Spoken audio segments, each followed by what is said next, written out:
Full fledged monsoon start हो गया है। बहुत सारे बदलाव देखने को मिल रहे हैं। कभी गर्मी होती है, कभी धूप, किसी दिन ह्यूमिडिटी, किसी दिन बारिश। और ये वाला जो एनवायरनमेंट है, ये माइक्रो ऑर्गेनिजम्स का फेवरेट एनवायरनमेंट है।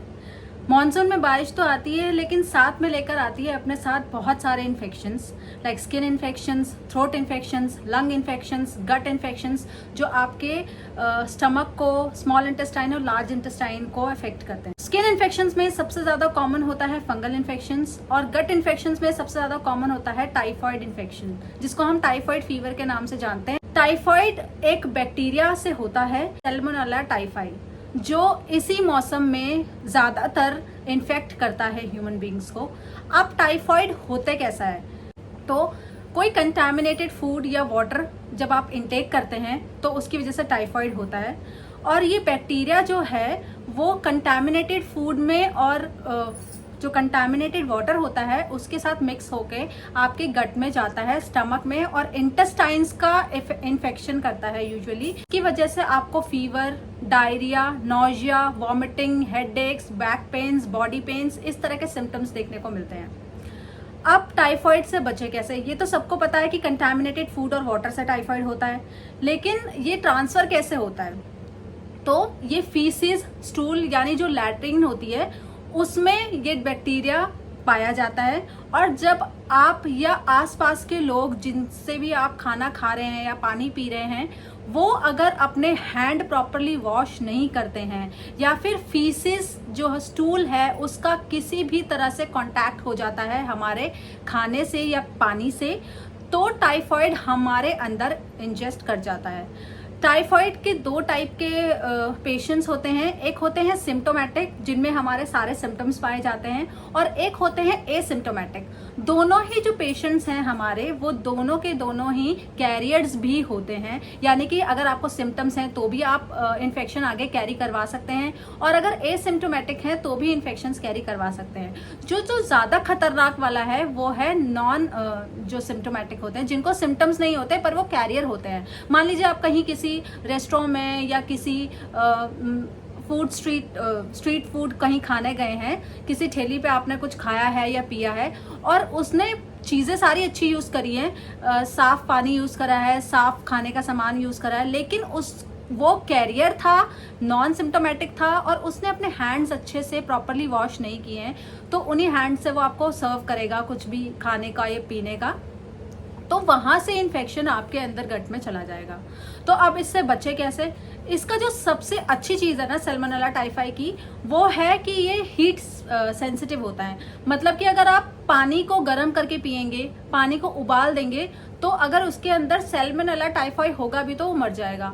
खाना कोई भी आप रॉ मत लीजिए, उसको अच्छे से बॉईल करिए, सब्जियां अच्छे से पकाइए, अच्छे से धोइए। ये सारी चीजें आप करके टाइफाइड से बच सकते हैं।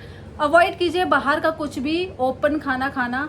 बहुत ज़रूरत पड़ती है तो आप पैकेज फूड ही लीजिए, और जो वाटर है, जो पानी आपने पीना है, वो भी कोशिश कीजिए कि जो पैकेज बॉटल वाटर होता है उसी को ही आप पीजिए।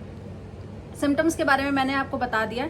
अब इसके अगर सिम्टम्स देखने को मिलते हैं तो यूजुअली स्टार्ट होता है थकावट बॉडी एक से, जो हम इग्नोर करते हैं कि हो सकता है कि हम पूरे दिन में थक गए हों या काम ज़्यादा हो, इस कारण से हो सकता है। और उसके बाद स्टार्ट होता है फीवर। जब आपने इंजेस्ट किया है टाइफाइड, सैल्मोनेला टाइफाई को, यानी इन्फेक्ट हुए हैं, तो उसका एक इंक्यूबेशन पीरियड होता है जो 7 से 10 दिन का होता है।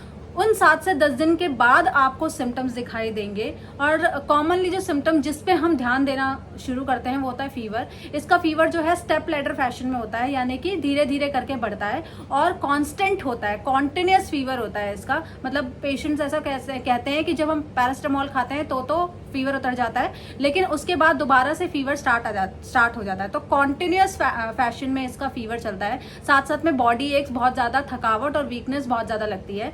और क्योंकि ये गट को आपके इफेक्ट करता है, यानी कि स्मॉल इंटेस्टाइन, लार्ज इंटेस्टाइन को इफेक्ट करता है, तो आपको डाइजेशन भी बहुत ज्यादा वीक हो जाता है इसमें। तो अब अगर आपको हो गया है तो टेस्ट अगर आपको लग रहा है, सस्पेक्टेड है, तो टेस्ट कौन कौन से कराने हैं? तो इसके 3-4 टेस्ट होते हैं, लेकिन बेसिकली जो टेस्ट हम करवाते हैं वो टाइफी डॉट होता है और विडाल होता है, और अगर फिर इन दोनों में कंफर्म नहीं होता है तो कल्चर, ब्लड कल्चर कराया जाता है। अगर टाइफॉइड हो गया है तो किन किन चीज़ों को ध्यान देना चाहिए, हमें अपनी फूड हैबिट्स को किस तरह से चेंज करना चाहिए, क्या चीज़ हमें खानी चाहिए, क्या नहीं खानी चाहिए। तो आप वो सारी चीज़ें खाइए जिसमें कार्बोहाइड्रेट्स का लेवल अच्छा होता है, ज़्यादा होता है। फैट कंटेंट वाली चीज़ों को आप अवॉइड कीजिए। कार्बोहाइड्रेट हमें इसलिए चाहिए क्योंकि टाइफाइड में वीकनेस बहुत ज़्यादा आती है पेशेंट को, तो कार्बोहाइड्रेट से हमें इंस्टेंट एनर्जी मिलती है और वो इजीली डाइजेस्टेबल भी है, तुरंत डाइजेस्ट होके तुरंत प्रोसेस होके एनर्जी हमें मिल जाती है। इसलिए आप दाल का पानी ले सकते हैं, आप एग ले सकते हैं, आप एग का वाइट पार्ट लीजिए, यॉक को छोड़ दीजिए। आप वाइट राइस ले सकते हैं, आप वाइट ब्रेड ले सकते हैं, दही ले सकते हैं, छाछ ले सकते हैं, बॉइल्ड पोटैटो, राइस ले सकते हैं, चिकन भी ले सकते हैं। प्रोटीन की जितनी सारी चीज़ें हैं वो आप ले सकते हैं। जो हैवी जैसे राजमा हो गया, छोले हो गया, इनको अवॉइड करना है।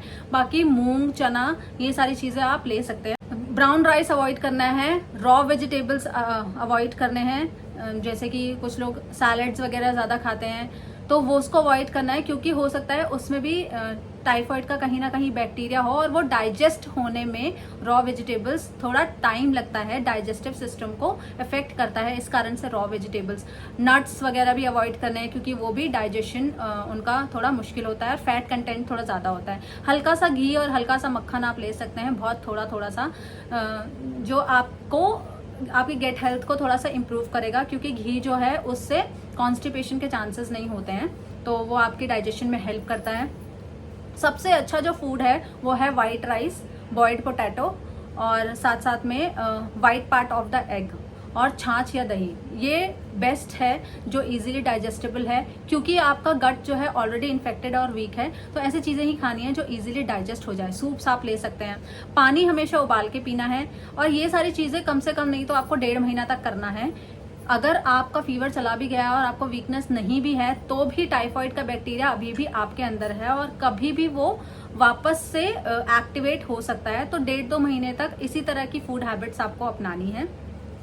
आसपास सैनिटेशन का ध्यान रखना है, सारी वेजिटेबल्स को अच्छे से, ये प्रिकॉशनरी मेजर्स हैं, हाथ धोना है अच्छे से और वेजिटेबल्स को धो के, फ्रूट्स आप सारे ले सकते हैं तो फ्रूट्स को भी धो के अच्छे से फिर आप अपने पेशेंट को देना है। अगर फीवर है तो पैरासीटामोल देना है और कुछ एंटीबायोटिक्स का कोर्स होता है जो आप जब एलोपैथिक डॉक्टर के पास जाएंगे तो वो आपको बताएंगे। अगर आप होम्योपैथी की बात करें कि होम्योपैथी में इसका क्या इलाज है या होम्योपैथी किस तरह से इफेक्ट करती है टाइफाइड फीवर में, तो देयर इज अ मेडिसिन जिसको हम बेप्टीसिया टिंक्टोरा के नाम से जानते हैं। इसका जो मदर टिंक्चर है या फिर इसकी 3 और 6 पोटेंसी आप ले सकते हैं। अगर पोटेंसी ले रहे हैं तो 2 से 3 बूंद दिन में 4 बार और अगर टिंक्चर ले रहे हैं तो 10 से 12 बूंद दिन में 4 बार। और एक जिनको बार बार टाइफाइड होता है या फिर रीअकर हो रहा है टाइफाइड, तो उनके लिए एक मेडिसिन है, टाइफाइडेनम करके एक मेडिसिन आती है। 30 या 200 की पोटेंसी में आप इसको ले सकते हैं और अगर फीवर ज्यादा आ रहा है तो 1 mg की पोटेंसी से भी शुरू किया जा सकता है। अगर बाकी मेडिसिन की जानकारी आपको चाहिए तो वो आप का जो होम्योपैथिक डॉक्टर हैं जिनसे भी आप कंसल्ट करते हैं या मुझसे आप कंसल्ट करना चाहते हैं, हर मेडिसिन अपना स्पेसिफिक सिम्टम देते हैं। हर पेशेंट का एक स्पेसिफिक क्राइटेरिया होता है मेडिसिन प्रिस्क्राइब करने का। तो कॉमन मेडिसिन यही है जो मैंने आपको बताई है, लेकिन फिर भी इनसे आराम नहीं आ रहा है तो आप अपने नजदीकी होम्योपैथ को कंसल्ट करें।